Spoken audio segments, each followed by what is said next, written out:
ఇక్కడ మీరు బాగా అబ్జర్వ్ చేయండి. దీన్ని సాల్వ్ చేయాలి అంటే నాకు తెలుసు నెక్స్ట్ స్టెప్ ఏం చేయాలో. నేను ఎందుకు ఆ స్టెప్ యూజ్ చేస్తానో మీకు తెలియాలి కదా. సో దానికోసం ఒక సింపుల్ ఫార్ములా.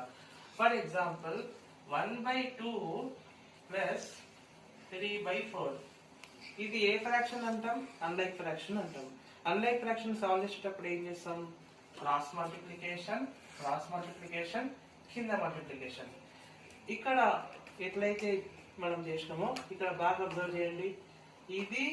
ఇది డిఫరెంట్ ఉంది. కింద డినామినేటర్స్ అనేటివి డిఫరెంట్ ఉంటే వాటిని ఏమంటాం? అన్లైక్ ఫ్రాక్షన్స్ అంటాం. ఇక్కడ నెంబర్స్ ఇచ్చిండు, ఇక్కడ ట్రిగ్నోమెట్రిక్ రేషియోస్ ఇచ్చిండు. సేమ్ ప్రాబ్లం, బట్ అక్కడ ట్రిగ్నోమెట్రిక్ రేషియోస్, ఇక్కడ నెంబర్స్. ఓకేనా? సేమ్ కాన్సెప్ట్ అప్లై చేద్దాం. Cross multiplication sine into sine, sine square theta 1 plus